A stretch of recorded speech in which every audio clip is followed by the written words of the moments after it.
What is going on, guys? City. A couple things I want to talk about today. Actually, one thing mainly in general. But first, since this is the first motovlog where I'm actually speaking, I guess, or whatever, figured I would give a couple shout outs to some people that have really inspired me to be a motovlogger.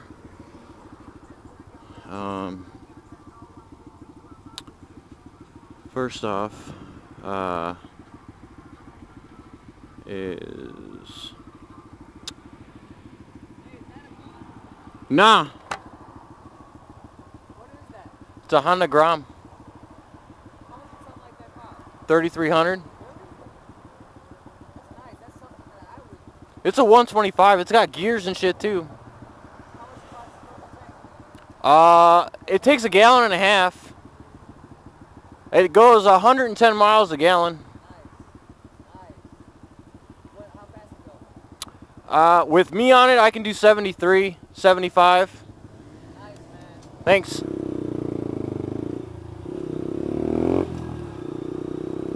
Okay.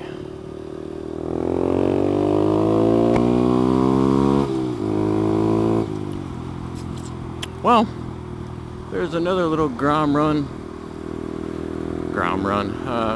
interaction.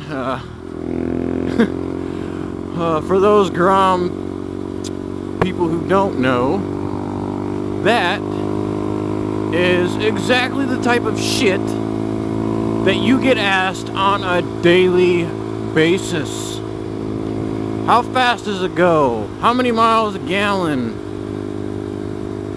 How much is it? Where can I get it? All that kind of shit. But anyways, a couple people I wanted to shout out that have really inspired me to become a motovlogger. bakerXderek, EN187. Those two fucking guys are the absolute funniest guys I think that are motovloggers. ChaseOnTwoWheels, Yummy R6, Jake the Garden Snake.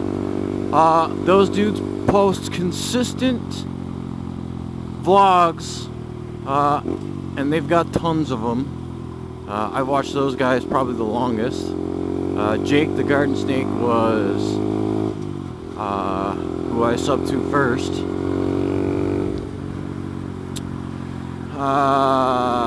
Who else?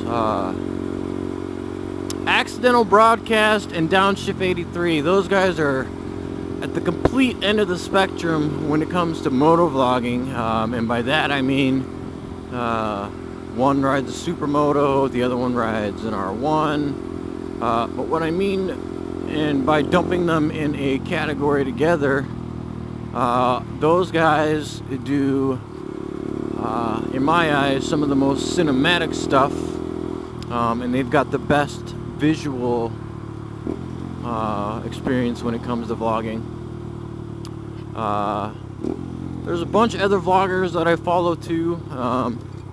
Those are the main ones. I will give you guys a list in the description below of all the vloggers that I think you should follow.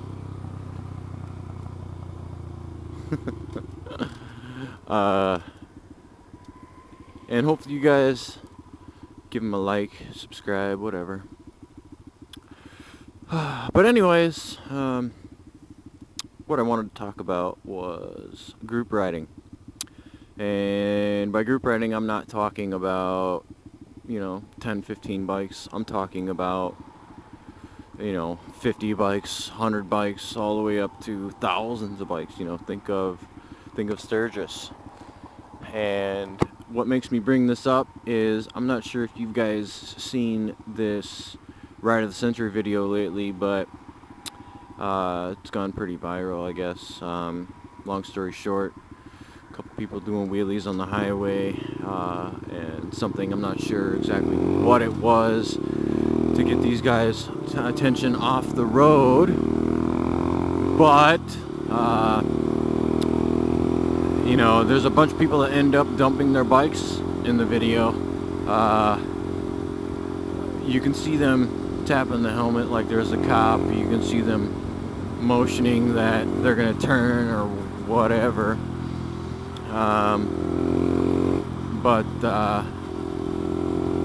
Yeah, at the end, you know, there's a bunch of people that went down, a couple people with passengers, and that's kind of shit that sucks. Another example, group riding is, we've got a group called Chi-Town Ruckus, give them a shout out, that we ride with. They hold a ride every Wednesday night called Whack Off Wednesday. Starts like at 9 o'clock, goes to pretty much whenever. There is no real stopping time. But in those rides, I think I have heard of more accidents on a weekly basis than I have of less accidents, meaning no accidents, happening on a particular Wednesday night. It seems as if something is always happening or something is always going wrong. And it's, I don't know if I can say that it's got to do with people's riding experience. I mean, it might. But I don't know if you guys have seen a ruckus, been on a ruckus, looked at a ruckus, but stock ruckuses, they've got drum brakes. And if you know anything about braking systems on vehicles or motorcycles or whatever,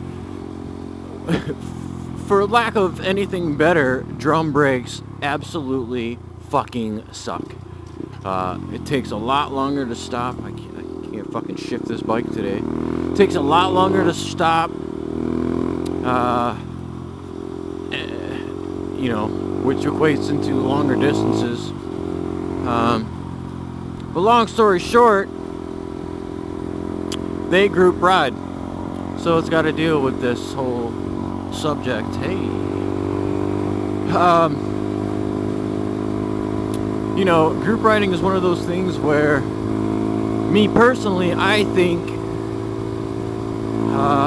people ride outside of their limits. And the reason for that is because when people get into groups, they think that they're untouchable, or they think that they can get away with anything. Don't get me wrong, I'm not a saint. I don't think that I'm untouchable. I mean, I do some pretty stupid shit when I'm on a bike. But with that said,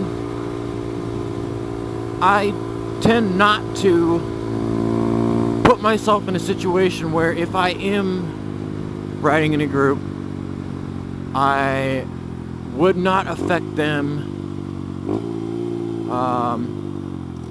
in any way, shape, or form if anything I was doing that was quote-unquote stupid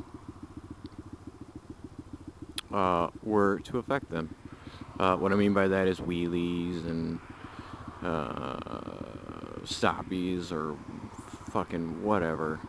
Burnouts, you can pretty much do burnouts whenever you like. But the worst thing that's going to happen to somebody when you do a burnout is they might get a little bit of rubber on them or their bike, and they may be pissed off about that. But group riding, I mean, if you look at the video, that Ride of the Century video,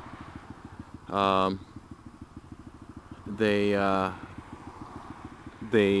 take down a lot of people in that video where they had nothing to do with being stupid or being reckless or whatever. They were just casually riding along, and I am one to say that fucking group riding is the best thing ever. Riding with your friends or riding with a big group, it's super fun. I don't think there's anything better than that besides being on a track and going balls out, but you know, and it sucks because people put a lot of money and time and effort and whatever into their bikes, and anytime an accident were to happen, shit just sucks because they have to replace all those parts, so they gotta do whatever. And I'm sorry, this fucking vlog is kind of gay. It's 5:30. I'm stuck in traffic. But anyways, guys, tell me what you think. Let me know in the comments below about how you feel about group riding. Do you ride in groups? If you do ride in groups, do you keep yourself away from danger? By that I mean, prime example, I've got a friend, a couple friends actually, who regardless of their own riding ability, when they are in a group, and I mean a group of 2 people, 3 people or more, they are always in the back, and the reason for that is so they don't have to deal with dumb shit. So let me know what you guys think. Give me a shout, and we'll have a chat about it. Anyways, till next time, guys. Shy City signing out.